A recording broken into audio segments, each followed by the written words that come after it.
When we invest in ourselves, we all shine. Together, we are Black beyond measure.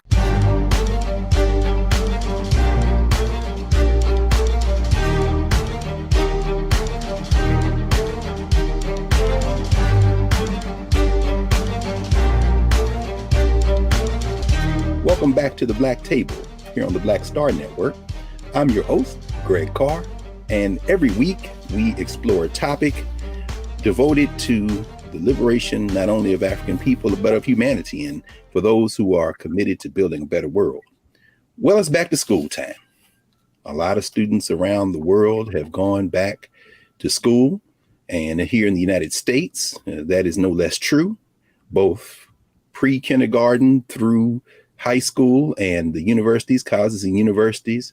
And in this season, there are a lot of back to school specials and back to school shows and back to school conversations. And we thought here at the Black Table that we would contribute to the dialogue, but we would do it through a Black Table lens. And today we have two of the best teachers in the world. They have a very accomplished set of works that they've done, and they have worked and taught in just about every kind of experience and valence that you can imagine. And they've done it as women of African descent, as Black women. So, we regularly have our HBCU educators roundtable, and one of our guests is a regular in that rotation. Of course, that is Professor Catherine Adams at Claflin University. Kathy Adams joins us, and she has taught at a number of institutions of different types: University of the West Indies, Allen University, Payne College. She's taught at Eastern Carolina University. She got her PhD at the University of Massachusetts and her master's degree in African American Studies from Temple University, a native Philadelphian she is. And she is one of the few people to have matriculated in both those programs in Africana Studies, in fact. But she's a proud graduate of Johnson C. Smith University. And I could say a whole lot more about her. She's also taught K-12. Washington Rhodes in middle school in Philadelphia. She's worked with Philadelphia Freedom Schools, and she is currently working, in fact, with children there in South Carolina. And we'll talk more about that in a moment. And we have, for the first time, and not the last time at the Black Table, another master teacher who has worked at HBCUs, who has worked in just about every kind of formation you can imagine in terms of education. And she is Kimberly Worthy is currently teaching at the Bullis School here in the the DC, Maryland, Virginia area. And she has worked at just about every type of formation you can imagine. African-centered schools like Roots Public Charter School. She's worked at Friendship Woodbridge International School, an IB school, and the charter school movement. She's worked at Howard University, both in the Office of Undergraduate Studies, working with undergraduates, and at the Howard University School of Math and Science, the middle school of Math and Science. And in 2009, the District of Columbia recognized her as the DC Teacher of the Year. So if you look around out there, you'll see her down at the White House, hanging out with the Obamas, among other folks. She has taught on other continents. She's talked to students from Howard during a study abroad we had in South Africa when she was over there. She's been affiliated with UNICEF, the Oprah Winfrey Academy. She's worked with the Smithsonian. And she did some work this summer, in fact, back on the campus of Howard University with the Verizon initiative that she's been working with. But I could go on and on about these sisters, but without further ado, please welcome our Master Teachers Roundtable edition, our Back to School edition, Kathy Adams and Kim Worthy. How y'all doing? All right. Hey, what's going on? I wanted to give the folk a little taste anyway of who you all are. I'm just so excited to have you both at the same time in the same place, because the last time, y'all, we tried to do this, Ms. Worthy was already in school. And any of you who are teachers, K-12, you know that once the school day starts, it doesn't end. So we're just glad to have you back here, in the first place. I wanted to start this first block with something personal. Folks heard a little bit about you, but for both of you, particularly as we're talking about teacher shortages now and people leaving the teaching profession, certainly in the wake of what happened in the last 2 years with COVID, what brought the two of you, who certainly could be doing anything else in the world, to the work that you love more than anything else in terms of profession? What made you all teachers? Maybe we'll start, Kathy, maybe we'll start with Kim, since she's joining us for the first, but not the last time. Well, definitely a personal journey. And it started on Spelman's campus, I took a course called African Psychology with Dr. Timothy Moore. Actually, it was at Morehouse when I attended Spelman. And so people don't know, you can take classes in any of the AUC. Yes. Okay. That's important to know, though. It's important to know, because everybody's like, I don't want to go to Spelman's all girls. No, we take classes at Clark. Back then, we took classes at Morris Brown and of course, over at Morehouse. And so I took this course, African Psychology. And we had to read an article called The Cultural Reference for Teaching Black Children by Dr. Edwin Nichols, an organizational psychologist. The legendary Ed Nichols, no question. Edwin Nichols. And so we're reading it in class, and we're reading about African axiologies and African logic systems and African epistemological styles and learning styles.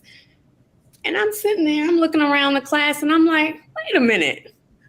For everything that he described in this article, I had a practical example from how I was taught at Roots, an African Center school here in DC, before the charter school, the private school, Roots Activity Learning Center, started by Mama Bernita Amerson, Dr. Mama Bernita Amerson. And I said, wait, and she started in 1977. I was in her first class, and I'm like, wait a minute, this is how we were taught. So you actually went to an African Center? I went to African, I was in her first class, and wow.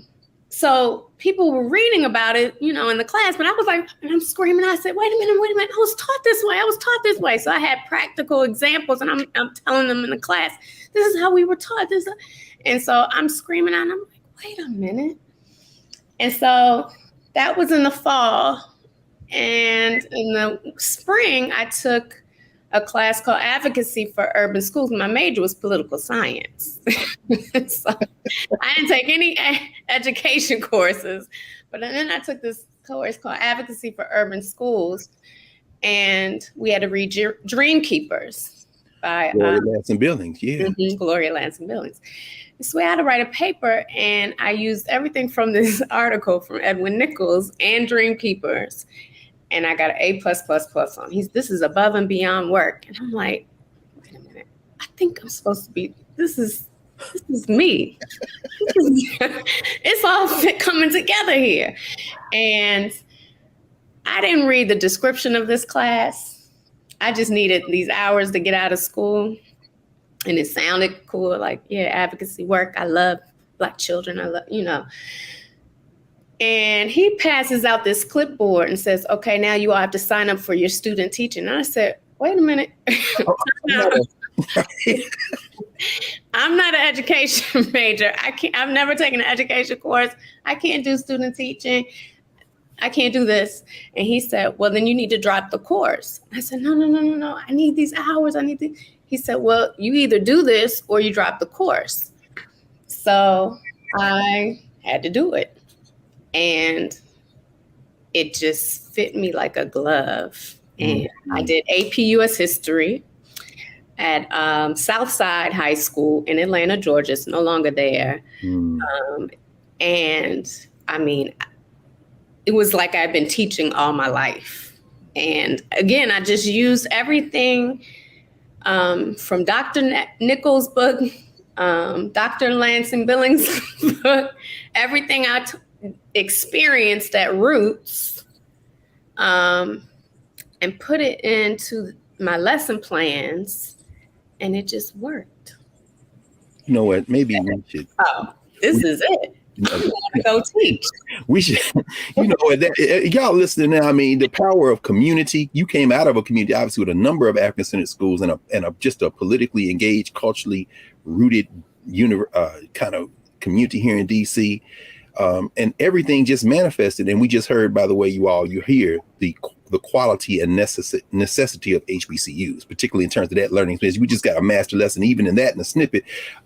We're gonna maybe, Kat, if you could talk a little bit, Dr. Adams, about maybe the same kind of formative experiences for you. I know you went to Johnson C. Smith as Ms. Worthy went to Spelman.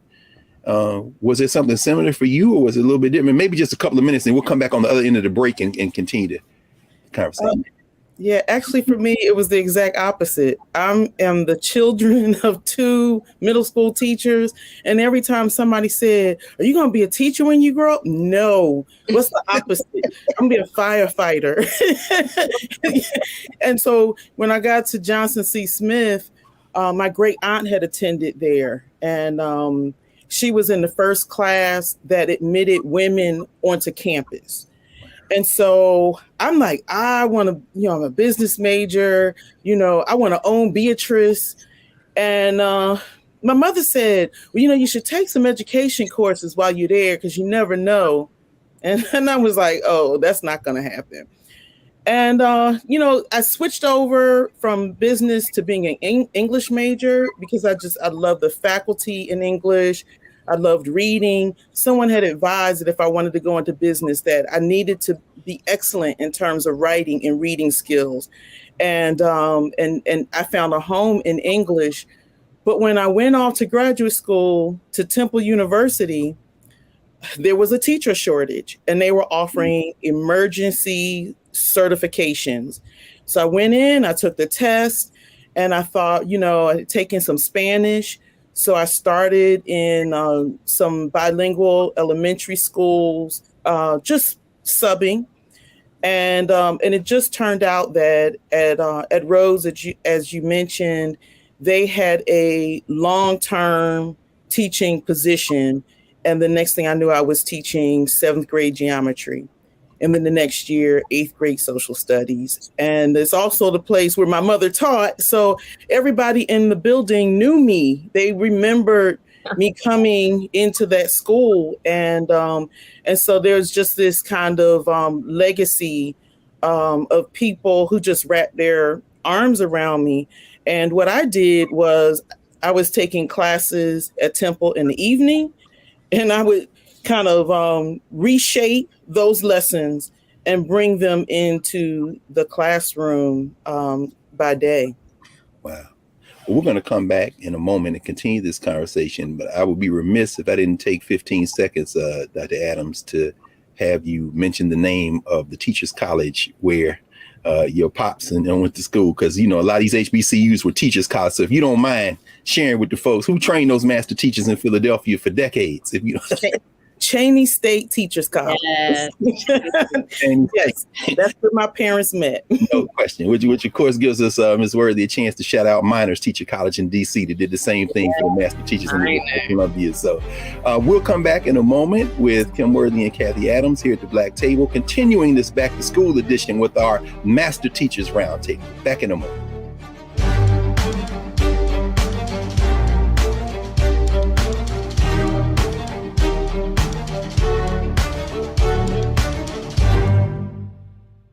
Can you believe the nerve of these Republicans? They only want to block progress for our community. They talk about cutting Medicare and Social Security. They played politics with veterans' health care. They voted against the George Floyd Justice and Policing Act and funding for our HBCUs, and against lowering prescription drug costs for our seniors.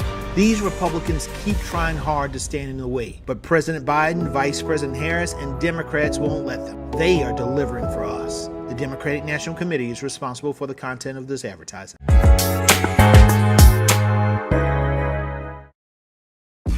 When we invest in ourselves, we're investing in what's next for all of us. Growing, creating, making moves that move us all forward. Together, we are Black beyond measure.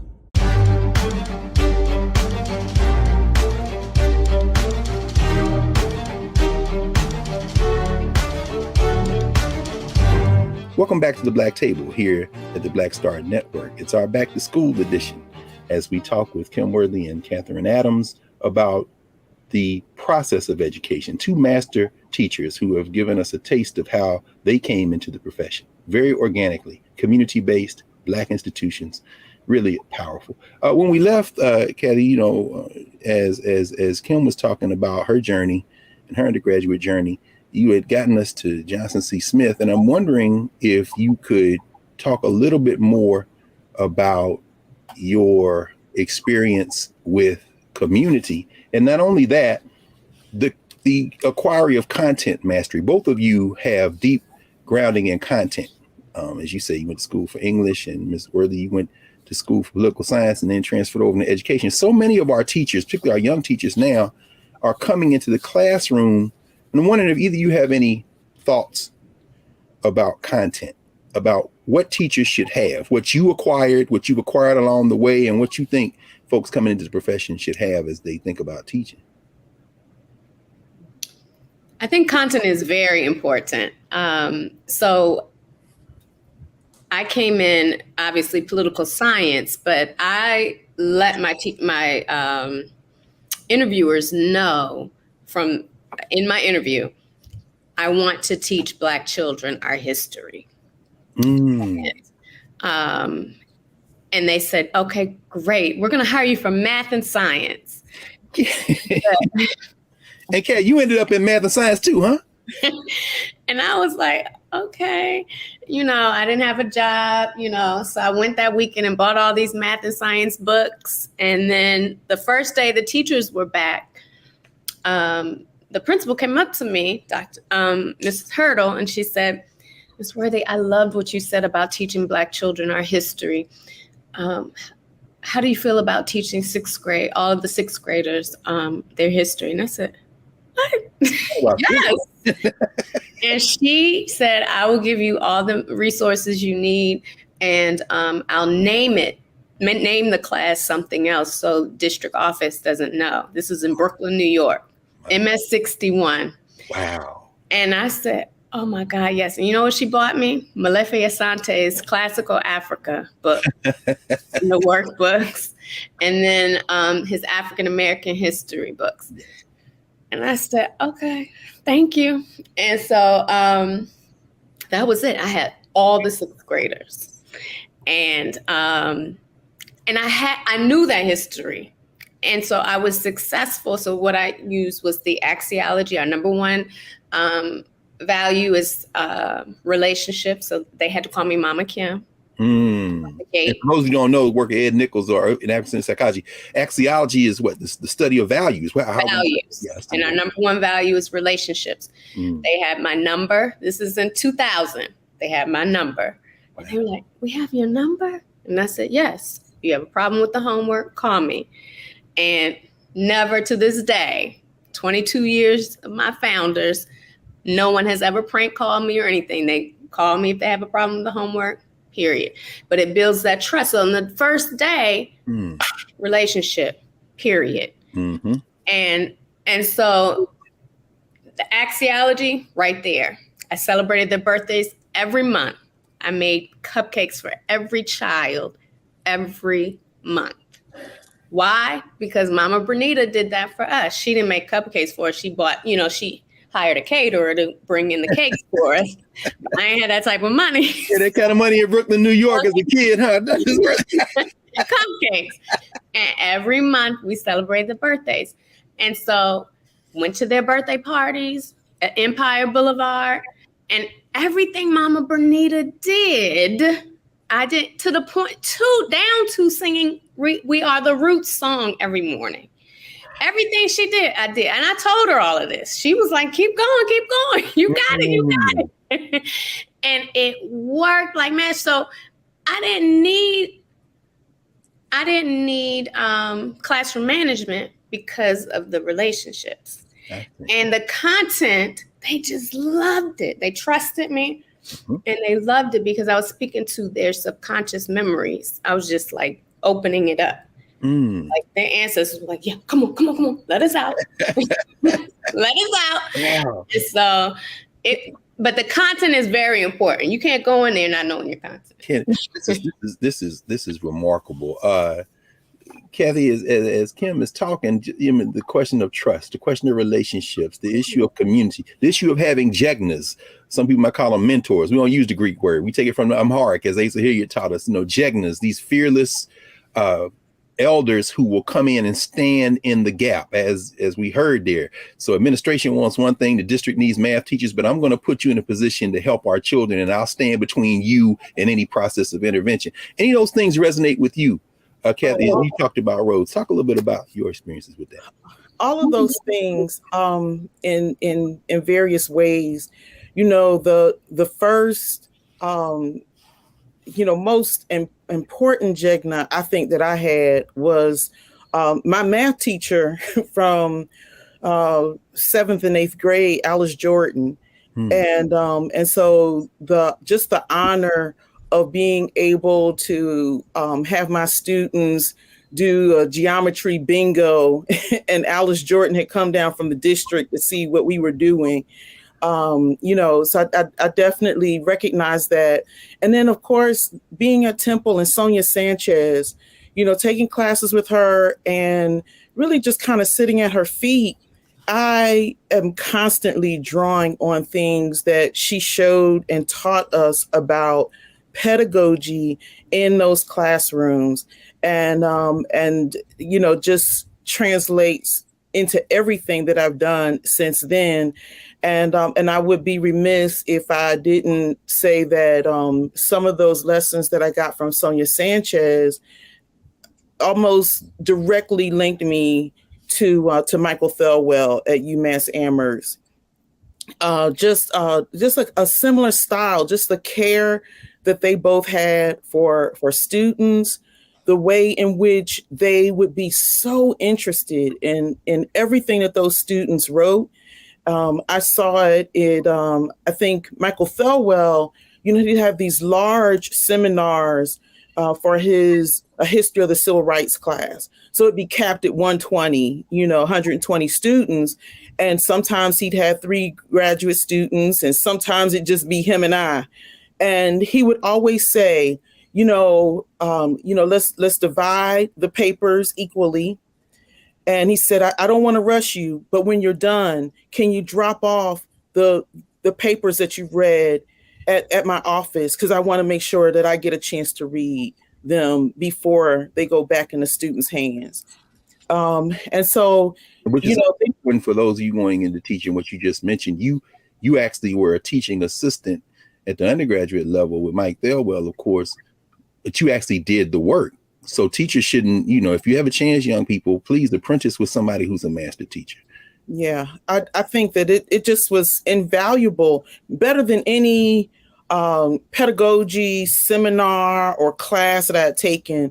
It was sitting with those people who cared deeply for students, and really just kind of just gave me the permission to kind of close my door, just like I did yesterday. I said, okay, let's close the door and have this conversation so that we could, as my sister said, like build relationships, that the administration is saying one thing, but each semester I closed that door. And yesterday I said, okay, now let's come up with I call them rules for the road, and taken from, Baba Derek Jackson here in Columbia, South Carolina.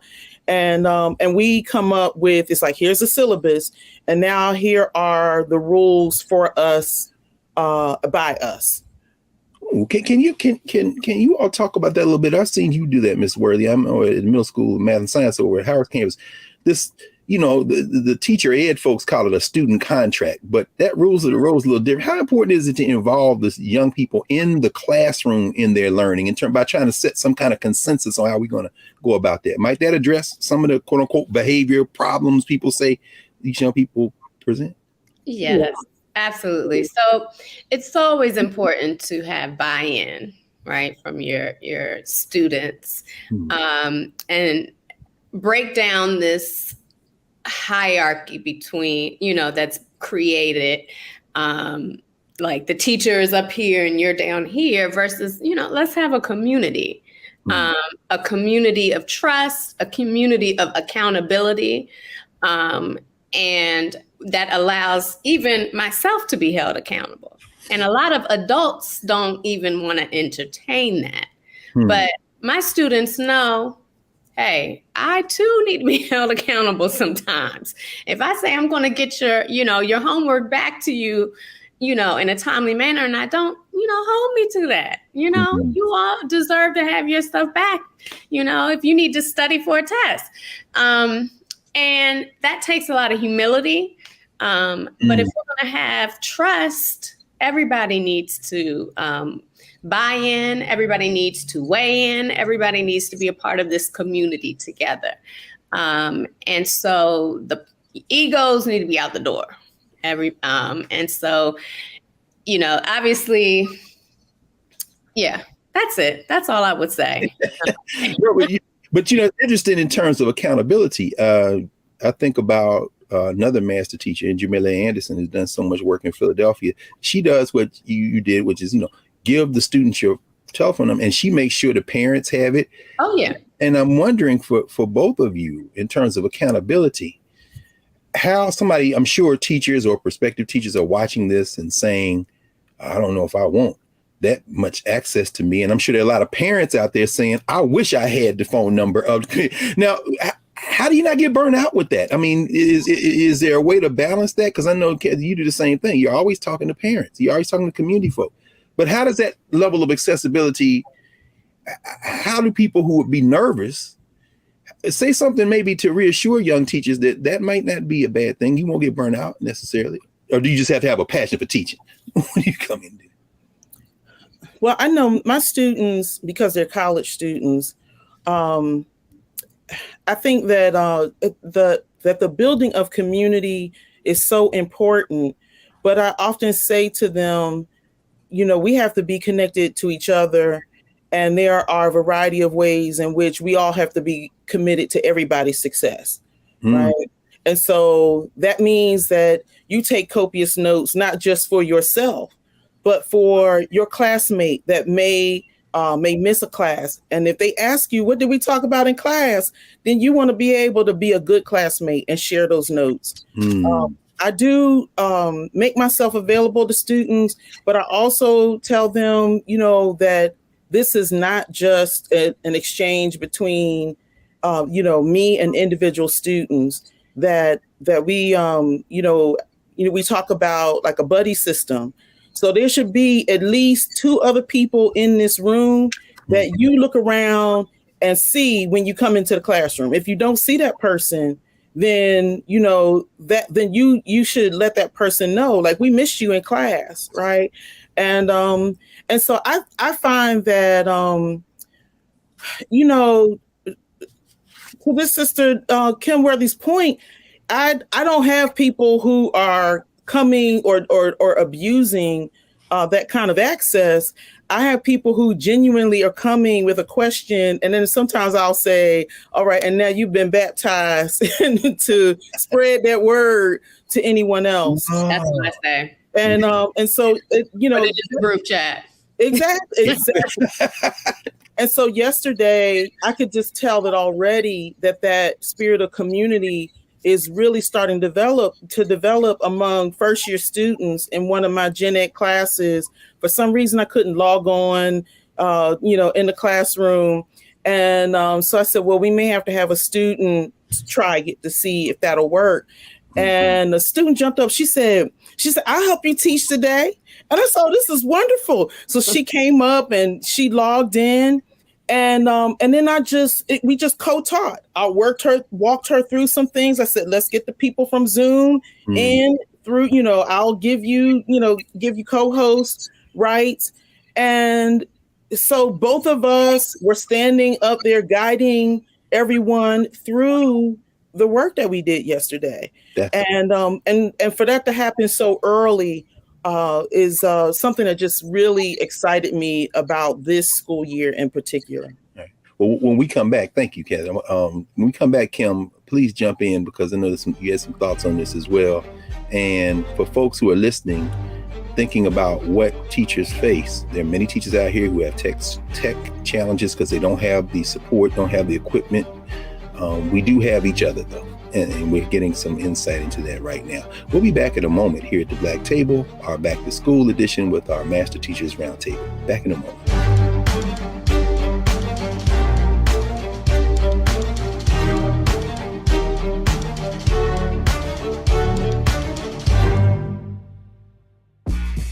invest in ourselves, we're investing in what's next for all of us. Growing, creating, making moves that move us all forward.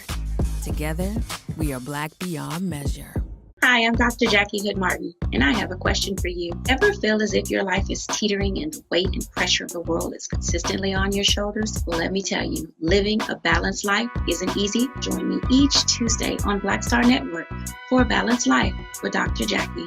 We'll laugh together, cry together, pull ourselves together, and cheer each other on. So join me for new shows each Tuesday on Black Star Network, A Balanced Life with Dr. Jackie.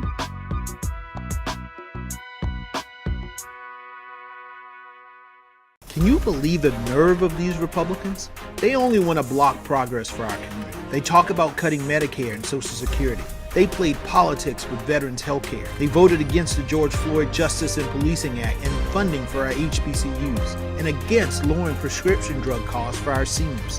These Republicans keep trying hard to stand in the way, but President Biden, Vice President Harris, and Democrats won't let them. They are delivering for us. The Democratic National Committee is responsible for the content of this advertising. When we invest in ourselves, our glow, our vision, our vibe, we all shine. Together, we are Black beyond measure.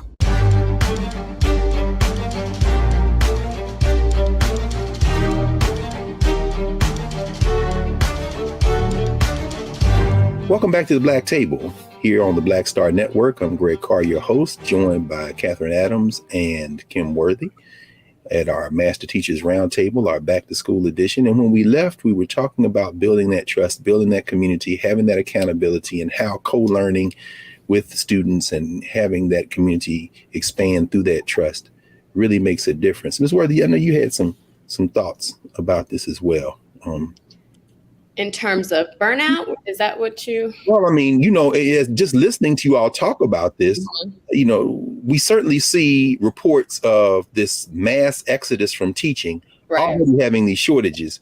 And there are a lot of teachers who get burnt out. I can't imagine that either of you haven't had those moments. I mean, I know I have a glimpse for all the years that I've known both of you, how hard you work. And it seems like your clock is 24 hours. How do you prevent burnout? I mean, given the kind of things you're talking about right now in terms of this pouring into these young people and having them pour into you, them and their families. So, yeah, burnout is definitely a part of this if you're going to move in this type of way. Could I have done things better? Yes. Like always, right? And so what I would say is definitely build community and build some parameters. I don't think I did that well. I'm doing a much better job at that now. So I've learned from, trial and error, in my early days, I guess the first 19 years, I was just running really hard and made sure everyone had access to me 24 hours. And it ran me down. Mm-hmm. And but I've learned in the last 3 years that I can still be an effective teacher. They can still have access to me. And I can make time for myself. And cut off the phone after, 7 o'clock. Make time for my hobbies, make time for me on the weekends. Whereas before I would feel guilty about that for some reason. So no, you have to have your me time and it's okay. And my students have done okay without me being like, oh, no, I have to call back right now. I have to do this right now. I don't know what that was all about, but it's okay. You can still be an effective teacher without responding all of the time. That's really important. I mean, I know, you spent time as an elected official here in DC as an area neighborhood commissioner. And I wonder if either of you, since both of you have worked in private schools, charter schools, public schools, African-centered schools, worked at the university level, Kim, you advising students on what and how to register for classes, and Kathy, of course, you and your various formations on faculties at several HBCUs. How important in terms of policy? What are some of the things that administrators in the schools can do? What should cities and governments be thinking about in terms of trying to recruit to the profession the best kind of teachers? What role would either you have to? What would you have to say about policymakers? Well, how can policymakers help in the area of education? Because generally, when we read about them, we're reading about budget cuts. We're reading about them getting involved in what students should learn. But in terms of what you're talking about, where the rubber meets the road in the classroom, what can policymakers do to enhance the experience and really create the best type of learning environments for our people? I would say, obviously, invest more money around so that schools can hire social workers and community. So, I'm against having police in the schools. Mm-hmm. Instead of having police in schools, have people who are trained to interrupt and work with students with the various traumas that come with living in poverty. And poverty is not just in inner cities, it's all over this country. And people are bringing all of these traumas to school, and children are dealing with them and the teachers. And that was something that I was internalizing. And I didn't even know it. I was down to 99 pounds and thought, what? Yeah, I thought I was normal.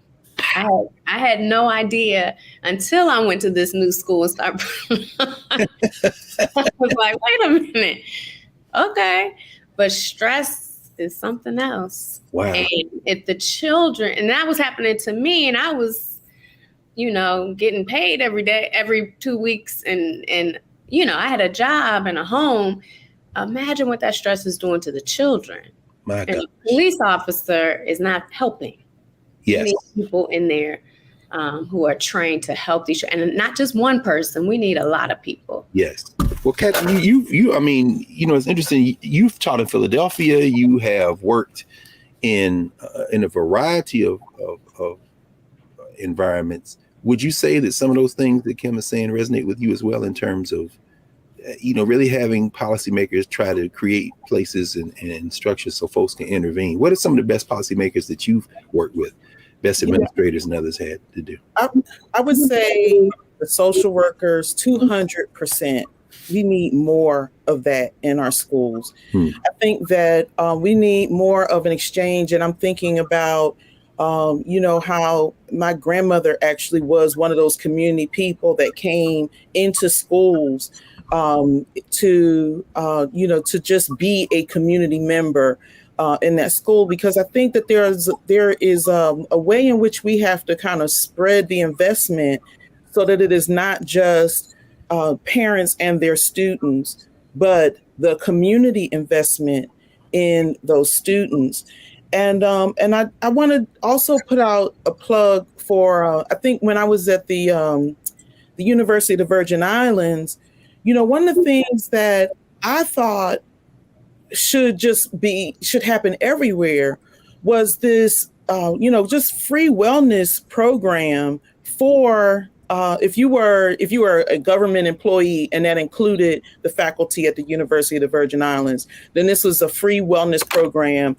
And it was just amazing what, kickboxing on Monday and Friday and some Pilates and some Soca Zumba on Wednesday would actually do for me to allow me to be, restored and renewed, and to be able to go back into that classroom and do the work that needed to be done. So I think that we have to find ways to, invest in those young people and to invest in teachers and educators and staff in ways that are not just, a response to COVID or, let's do this for this, part of the academic year and then it falls away. But how do we help people bring their best selves to the classroom?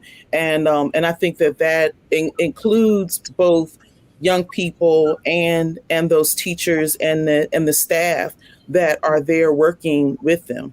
Okay.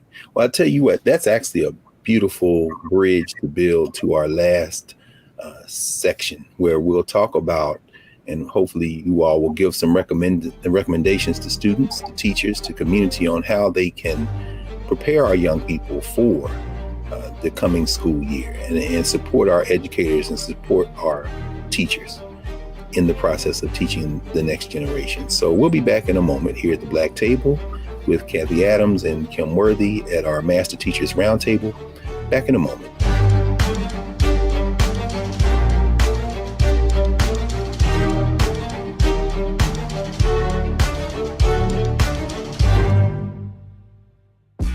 When we invest in ourselves, we're investing in what's next for all of us. Growing, creating, making moves that move us all forward. Together, we are Black beyond measure. When you talk about Blackness and what happens in Black culture, we're about covering these things that matter to us, speaking to our issues and concerns. This is a genuine people-powered movement. There's a lot of stuff that we're not getting. You get it, and you spread the word. We wish to plead our own cause. Too long have others spoken for us. We cannot tell our own story if we can't pay for it. This is about covering us. Invest in Black-owned media. Your dollars matter. We don't have to keep asking them to cover our stuff. So please support us in what we do, folks.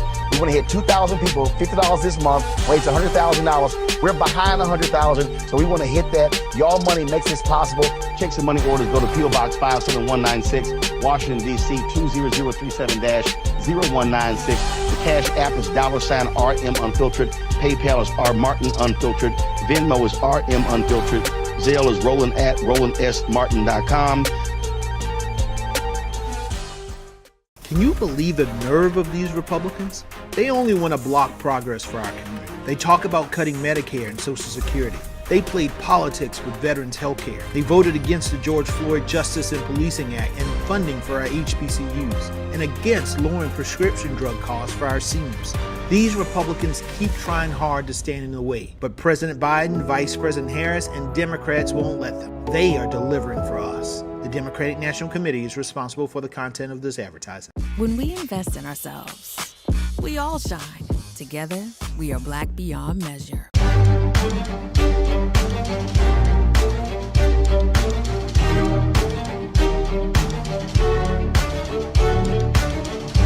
Welcome back to the Black Table. We've been spending this hour with our HBCU Master Teacher Educator Roundtable, a regular, Kathy Adams, and one of our now regulars, Kim Worthy, both of them HBCU graduates and master teachers in their own right. When we left, we were talking about this work, this sustaining the self that serves, so to speak, for teachers. Well, we're facing, of course, the third year and now an endemic phase of the pandemic. Hopefully, we don't have a breakout resurgence. Any thoughts either of you have on what students should be prepared to do and preparing themselves to do for the coming school year, what parents should be preparing themselves to do for this coming school year, and what the community should be preparing to do to help in the process? And we can start with you.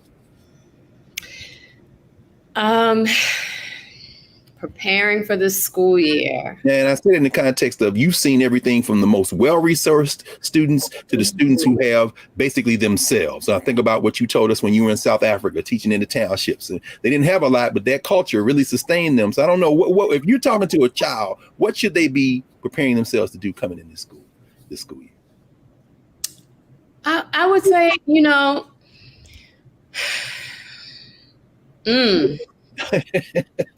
That's a hard one. Because, this DC, Mm-hmm. I'm looking at DC, be safe. Wow. How about that? That was so obvious, huh? Yeah, it's a lot going on in DC. Yes. The world. Thinking about the you're right. Be safe, huh? They can't even assume safety. Have metal detectors ever made either of you feel safer in a school? Do you want a gun as a teacher? Absolutely not. No, I know you organized against that, Ms. Worthy. So, I mean, but when we think safety, all the headlines are about people coming into school, assuming that the school has been secured from physical violence from outside. Are there things that should be put in place how should students be thinking even in terms of how they enter a learning space? You've already given us a lot just through your own experiences, but if you're a young person, you're a 16-year-old or a 6-year-old for that matter. When you come into school, what should you be thinking about in the fall? I think it's really helpful for both young people and educators to have some affirmations, right? Something that you say every day, that you ritualize those affirmations for who you want to be and how you want to walk, because sometimes just that intentionality can make the difference before you find yourself in a difficult situation. And so I would say affirmations are really important for parents that have college age students. It's probably not popular to say, but I would encourage them, to get FERPA waivers so that we can have a conversation with them as parents about what is going on with their students. Yeah, you touched the third rail right there, because both of y'all know, and Ms. Worthy, you were a counselor at college. Help people. What is FERPA? Because somebody out there may not know, because they breaking the FERPA rule every single day. Every day. Black parents don't believe in the FERPA. They don't even know what that is. But help people who might not know what we're talking about. FERPA is a law. Not in the Black community. No, I'm just playing. Is the law that states that basically when I was about to say a child. You got a college age daughter right now. Shout out to Nati and sophomore. I know. Look, you are my child. But when a student enters college at 18, they are an adult considered by the government. And therefore, the parents do not have the right to access their grades, basically their grades, access their files on campus. And I was like, sign the waiver right now. Unless they sign a waiver, at which point they sign a waiver. And I just want to add, I've done this for years. I adhere to FERPA, but parents need information. And so there's always a way, if there's not a waiver, to say to that student, in a 3-way conversation, let's pull up your record, let's have a conversation about this, and let's build a plan moving forward, right? And so there are ways to do that. But I think that that parents should know that there is a waiver that will that they can sign. And then we can have a deeper conversation about what I see, and work with their student towards success. And I think that I'm saying that because communication is really important, right? And so you're building community, and you want to have open lines of communication with that student, but sometimes students get stuck. Sometimes there is this way in which, they think that maybe the problem that they have is not severe enough. And so then they wait until there's this compounding of issues, right? And so to open up the lines of communication, I think, it's just critical. And so I often tell my students, let's have those open lines with no judgment, like no judgment, because I want to know, okay, what do we need to do to get the work in? And then also, how do we connect you to some resources that are warranted for whatever that situation is? But I often tell them, like, sometimes life gets in the way. That happens for everybody, and it's the open communication that is going to help, and that they should feel comfortable to disclose as much or as little, but that if they just say to me, Dr. Adams, some things came up. Can I get 2 more days? Some things came up. Can I get that assignment to you this weekend? I want your best work, not the work that you stayed up all night in the midst of some trauma or anxiety and, just to get it in. It's like, how do we get you to that place where you can be proud of what you turned in? And that happens with open communication. And so that's why I mentioned the FERPA waiver, because that also is another line of communication. And I think maybe because of my experience with middle school students and high school students, I welcome those conversations. I hear people saying, oh, I had a parent call me. And I'm like, why on the face of that is that, something for concern? I actually, I was really encouraged as students were on Zoom during this pandemic that they're like, oh, well, my mom is listening in the background. And, I would just beam around that. Like, yes, like mom is reading the book that we're reading. And so I think that's just an extension of that exchange between community, and not a narrow exchange between teacher and student or parent and student. How do we widen out those conversations, offensively and maybe as interventions when they're needed? Absolutely. Oh man, Ms. Worthy, we got about a minute left. I don't know if you've got a final message you want to give to the community and to the listeners as to how we can surround our teachers and students in the process. Yeah, I would just say support your children with lots of love this year. Be gentle, be graceful. We're still in a pandemic. There's still residue from everything that has come out of this pandemic, a lot of mental health concerns, and be aware of all of that.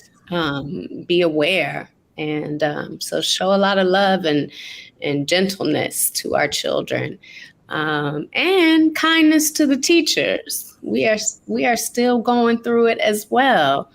And but everybody, I just say, eat well, drink lots of water, and just heavy on the vitamin D and folate and vitamin B12. Get it all up in you, because we are still in a pandemic and it's just kicking our behinds. Sage advice. This has been a joy. I expect that there are going to be a lot of people who play this several times. If you are in what we have to call professional development, but really communities of fellow craft trying to struggle to be better teachers, put this on loop. Maybe consider playing this hour and having conversation around it, because this is more than the back to school conversation we've had. This has basically been a master class on what it means to be a teacher with students in a learning environment. So I want to thank you all. Until next time, I'm sure we'll probably do this again shortly in another variation and continue this conversation. But thank you both for taking time out of your schedule as teachers. We know it's that time of year. Thank you. Thank you. Absolutely. With great pleasure. We'll be back in a moment here at the Black Table to clear the table and prepare for our next session. Back in a moment.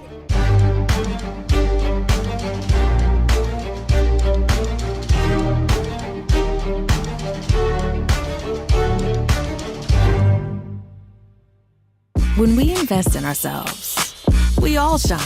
Together, we are Black beyond measure. hatred on the streets. A horrific scene, a white nationalist rally that descended into deadly violence.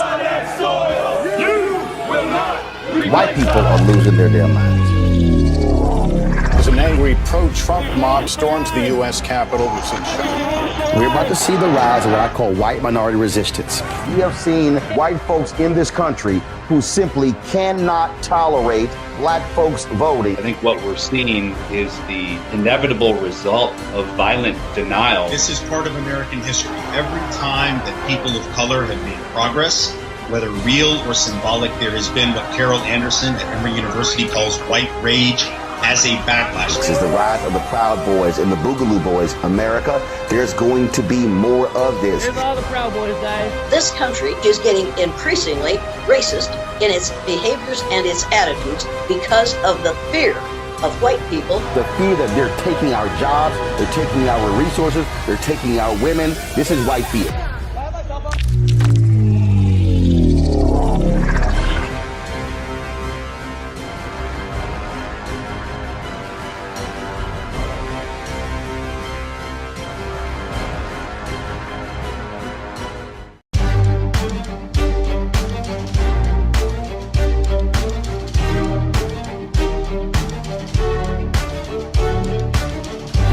Welcome back to the Black Table here on the Black Star Network. I'm your host, Greg Carr. And remember to support the Black Star Network.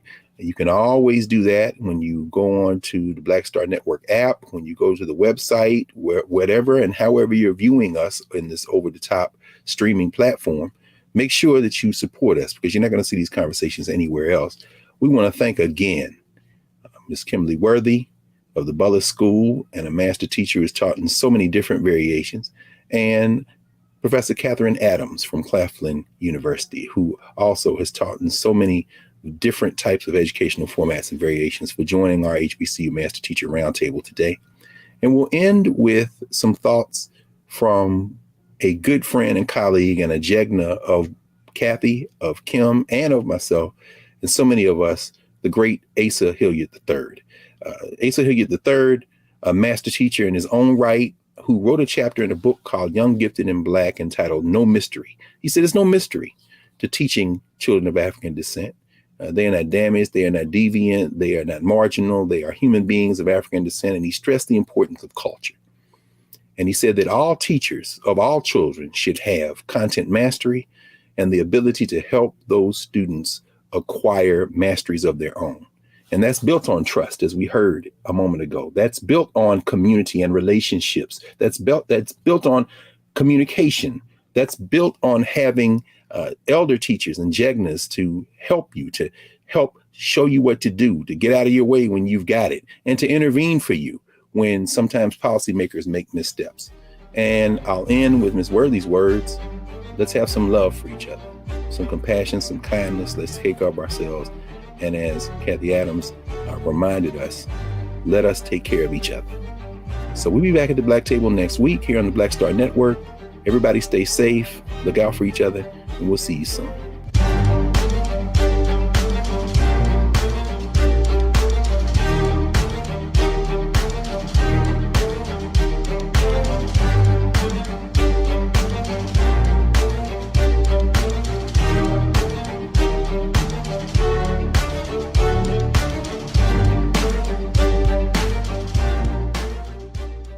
When we invest in ourselves, we all shine. Together, we are Black beyond measure. When you talk about blackness and what happens in Black culture, we're about covering these things that matter to us, speaking to our issues and concerns. This is a genuine people-powered movement. There's a lot of stuff that we're not getting. You get it, and you spread the word. We wish to plead our own cause. Too long have others spoken for us. We cannot tell our own story if we can't pay for it. This is about covering us. Invest in Black-owned media. Your dollars matter. We don't have to keep asking them to cover our stuff. So please support us in what we do, folks. We want to hit 2,000 people, $50 this month, raise $100,000. We're behind $100,000, so we want to hit that. Y'all money makes this possible. Checks and money orders go to P.O. Box 57196, Washington, D.C. 20037-0196. The Cash App is $RM Unfiltered. PayPal is R Martin Unfiltered. Venmo is RM Unfiltered. Zelle is rolling@RolandSMartin.com.